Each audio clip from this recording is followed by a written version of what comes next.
বৈশাখ মাস আইলোই মানে গরম এলো, সাথে ঝড় বৃষ্টি, হর করে ভয়ঙ্কর মেঘের গর্জন সবকিছু একসাথে আসে। বৈশাখ মাসের আবহাওয়া হলো দুশ্চরিত্র আবহাওয়া। সকালে দেখবো একরকম, দুপুরে আরেক রকম, তো বিকেলে ভিন্ন রকম, আবার রাতে অন্যরকম। তারপরও আমরা বাঙালিরা বৈশাখ মাসে প্রথম দিন কতই না আনন্দ করি। মেয়েরা সাদা শাড়ি লাল পাড়, ছেলেরা পাঞ্জাবি, কত যে রং মেখে সংসেজে পয়লা বৈশাখের আগমনকে স্বাগতম জানায় তার শেষ নাই। সত্যি আমরা বাঙালিরা উৎসব করে বাঁশ খাইতে পছন্দ করি। আমারও খুব ইচ্ছে ছিল আজকে শাড়ি চুড়ি পরে বের হব, কিন্তু ইচ্ছা থাকলেও সেই উপায় আমার নাই। এই পুতুলটা যতদিন বড় না হবে ততদিন পর্যন্ত আমার শাড়ি চুড়ি পরার শখটা পূরণ হবে না। ঘুরতে এসে সে ঘুমিয়ে পড়েছে, কোনোভাবেই তো তার ঘুম আর ভাঙছেই না। তো এখান দিয়ে একটা ট্রেন যায়, আর সেই ট্রেনের শব্দে হঠাৎ করেই তার ঘুম ভেঙে যায়। ভালোই হয়েছে, ট্রেনটা একদম পারফেক্ট সময়ে এসেছে। আমি অনেক ট্রাই করছিলাম আমার মেয়েটার ঘুম ভাঙানোর জন্য, কিন্তু কিছুতেই পারছিলাম না। যেদিনই ঘুরতে বেরোবো সেই দিনই আমার পুতুলটা রাস্তাতেই ঘুমিয়ে পড়ে। এজন্য তার বাবা আমাদেরকে সেইভাবে ঘুরতে নিয়ে যেতে চায় না। বাসায় থাকতে কতবার যে বলি বাইরে যাব, তুমি কিন্তু ঘুমাবা না, কিন্তু সে তখন টাটকা কথা বলে একদমই ঘুমাবে না, কিন্তু রাস্তায় এসে গাড়ির উপরে সে ঘুমিয়ে পড়ে। ভালো মতো ঘুম হয়নি, তারপরেও আমার মেয়েটা খুব টাটকা, মানে ও যতক্ষণ ঘুমিয়ে থাকে ততক্ষণ পর্যন্ত সবকিছু শান্ত থাকে। একবার ঘুম ভেঙে গেলেই সে টাটকা। মেহেদি পড়তে অনেক পছন্দ করে, তাই পাশের ফ্ল্যাটের ভাবি তার হাতে শুভ নববর্ষ লিখে দেয়। আজকে ইচ্ছে ছিল তালাইমারির দিকে ঘুরতে যাব,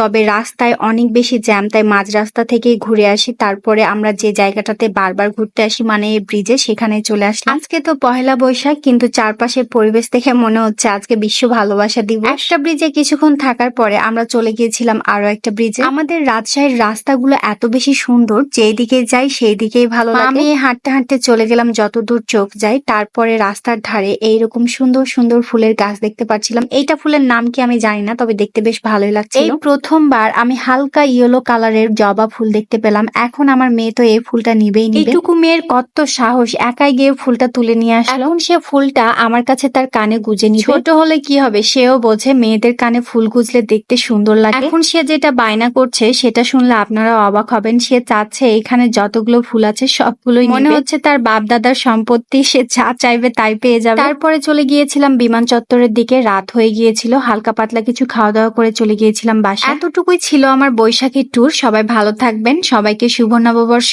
আল্লাহ হাফেজ।